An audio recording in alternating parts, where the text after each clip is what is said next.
Salut tout le monde, aujourd'hui une nouvelle vidéo d'observation de terrain. On se trouve à Montreuil-sur-Île sur le projet des clairières forestières. Donc on a une journée assez mitigée, il y a beaucoup de grisaille, un petit peu d'éclaircies de temps en temps.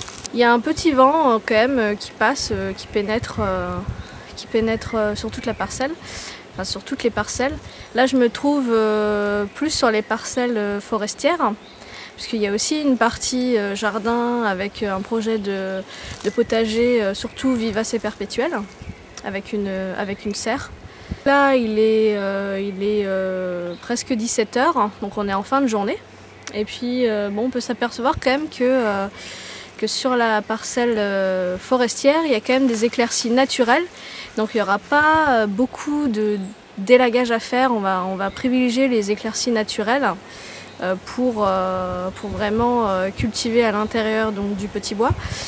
Et donc par contre il faudra voir après en été, quand il y aura un petit peu plus de feuillage, voir vraiment s'il y a suffisamment de soleil qui pénètre pour avoir des choses qui aiment un petit peu de lumière quand même.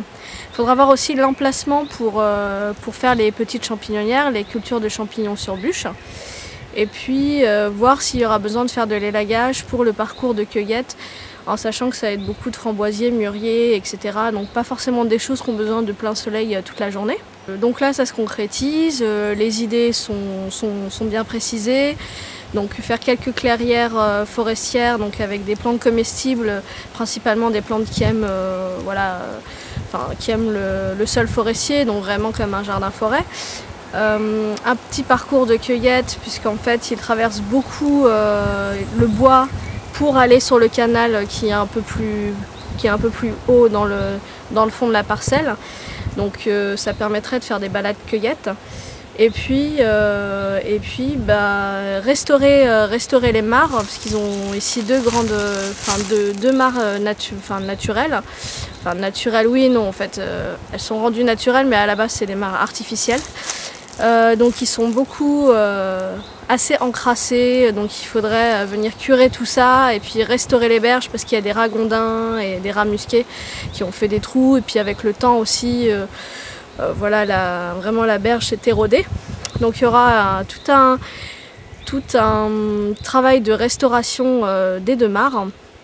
Donc cet hiver il n'a pas énormément plu, donc les niveaux sont assez faibles. Pareil, donc les parcelles boisées sont entourées de déversoirs du canal, et vraiment le niveau est assez faible cette année. Donc voilà, tout ça se précise.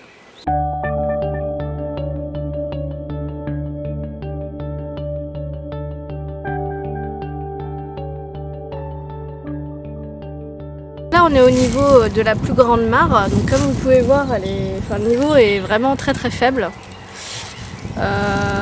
Après sinon aussi un petit point sur les plantes que j'ai pu voir de façon spontanée.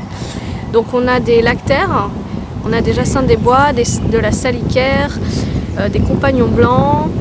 Bon après en plus de tout ce que j'avais déjà énuméré, lierre, fougère, ortie, oseille, gaillet gratron. Là vraiment les salicaires sont en fleurs, les lactaires sont en fleurs. Compagnons blancs aussi. Il y a d'autres plantes aussi que je dois définir. Les jacinthes des bois sont en fleurs.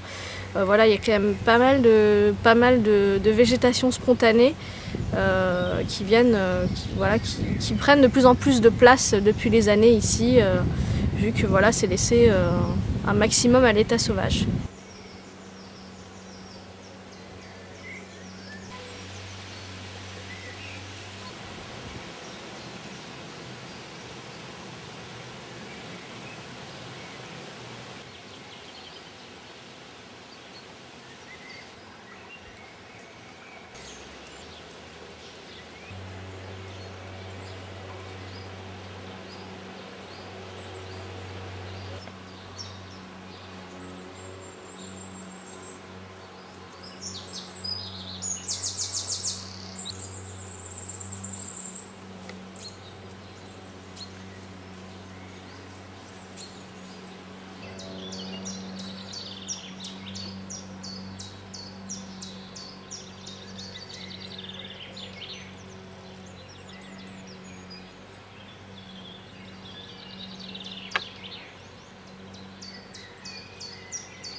Cette observation touche à sa fin.